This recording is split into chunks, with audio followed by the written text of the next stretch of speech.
Never before in U.S. history has a president faced criminal charges. That was until May 30th, 2024, when a jury found President Donald Trump guilty of 34 felony counts of falsifying business records in an attempt to cover up a $130,000 hush money settlement. Immediately, the media was shocked as this news spread across the world, confirming our president is a convicted felon. The number one question everyone wanted to know is, will Trump go to jail? Will this affect his 2024 campaign? And will he even be eligible to run for president? Well, it's not that simple to put the country's leader behind bars. However, even after Trump has won the 2024 election, Judge Juan Merkin is currently still trying to give the current president a sentence, potentially leaving Trump in jail for the rest of his life. Is there a chance this actually happens? First, we must cover how this case originally came about. The indictment centers on allegations that Trump falsified internal business records at his private company while trying to cover up an effort to illegally influence the 2016 election. Trump allegedly arranged payments that silenced potential claims harmful to his candidacy. It included 34 counts of fudging records related to cash checks Trump sent to his personal lawyer, Michael Cohen, to reimburse him for his role in paying off porn actor named Stormy Daniels. Trump allegedly directed a payment to the adult film actress to prevent her from discussing their alleged affair during the 2016 presidential campaign. Stormy Daniels claimed in 2006 she had an extramarital sexual encounter with Trump, and that is the alleged reason for the $130,000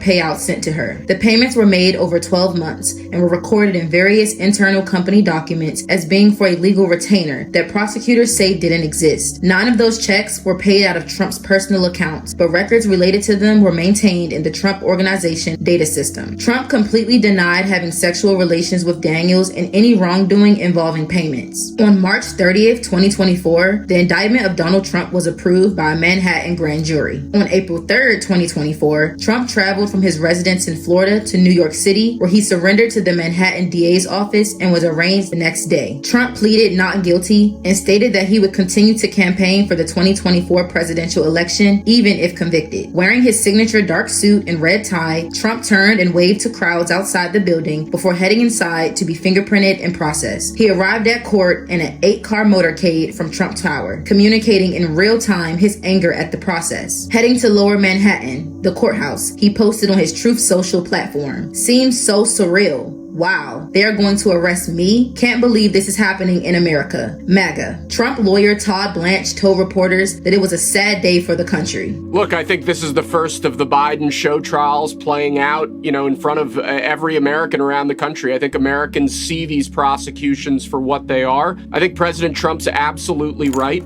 So look, I think it's a sad day for democracy to see elections playing out in courtrooms instead of at the ballot boxes where they belong. The hush money trial started on April 15th, 2024. Jurors heard testimony from 20 prosecution witnesses, including Daniels and Cohen, for more than 5 weeks in a packed and chilly 15th floor downtown Manhattan courtroom. Michael Cohen, Trump's former lawyer, ended up being the prosecution's star witness. He testified how Trump was the one who directed him to make the hush money payments to Daniels just before the 2016 election. And Daniels, in graphic detail, told jurors about the sexual encounter she had with the then apprentice star. That was actually when I realized how long I had been there.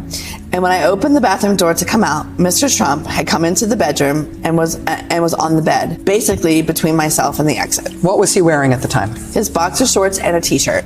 What was your reaction to seeing him like that? At first, I was just startled, like a jump scare. I wasn't expecting someone to be there, especially minus a lot of clothing. Trump's lawyers presented a brief but tumultuous defense case. They put Robert Costello, a criminal defense lawyer who had previous dealings with Cohen, on the witness stand. Costello called Cohen untrustworthy, but his testimony may have backfired after the judge erupted at him for scuffing at his rulings. Things got testy and chaotic in the courtroom as Costello testified. Several times he continued testifying even after an objection, which is a signal for a witness to stop talking. He also muttered things under his breath, at one point saying "geez" and calling the whole exercise ridiculous. Prosecutors allege that Trump falsified 34 business documents throughout 2017, including his first week as president. That's when they claim Trump reimbursed Cohen for paying Daniels the hush money. Trump paid Cohen back, prosecutors said, in a series of 11 checks, 9 of them bearing Trump's handwritten signature, and the jury got to see those records at trial. Probably the most detrimental of Cohen's testimony came when he quoted what he described as Trump's own words. "Just take care of it," Cohen said Trump told him in ordering him to squash Daniel's sex story. After weeks of intense closing statements, on May 30th, 2024, a verdict was read. On the day the verdict was announced, Trump had a relatively small crew with him. His son, Eric Trump, was the only family member in the courtroom. He sat in the front row of the courtroom gallery with one of his father's civil attorneys and numerous Secret Service agents. The 12 jurors deliberated in the Manhattan courthouse for less than 10 hours over 2 days, telling the judge that they had reached a verdict at 4:20 p.m. When the verdict was read, all you can hear was the word guilty ringing out after each of the 34 counts were called. It was official. The former president was a convicted felon. Media and press were everywhere trying to figure out what the next step would be. And ultimately, the next step remained the same for Trump: win the 2024 election. And that's exactly what he did. Since the verdict was announced, Trump had constantly called the trial rigged and has requested the state Supreme Court to dismiss the sentencing. This was a disgrace.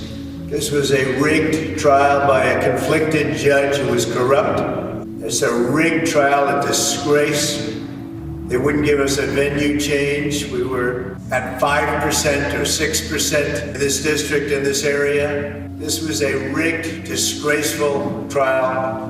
The real verdict is going to be November 5th by the people. And for the most part, the case itself has been swept under the rug. That was until January 3rd, 2025, when a New York judge rejected Donald Trump's bid to dismiss his hush money indictment in the interest of justice, instead setting a January 10th sentencing date, just 10 days before his inauguration. However, it's a very different type of sentencing. The Supreme Court said they are inclined to sentence Trump to 0 penalties, what's called an unconditional discharge, meaning no jail term, no fines, no community service, no probation. However, the charge will remain on his record and may affect future opportunities for him. Donald Trump hush money trial and verdict will go down as one of the most memorable and shocking moments in U.S. history. If Trump's legal team is not able to prevent the sentencing from happening on January 10th, 2024, Judge Juan Merkin will go through with the sentencing of an unconditional discharge. However, it's said if Judge Merkin can't sentence Trump now, he said he's going to wait till Trump finishes this term at presidency and sentence him after. But does any of it really make a difference, since no matter what, Trump doesn't have any real consequences to face? Regardless, it is still a mind-blowing case to see happen in the world we live in today that will forever be unforgettable.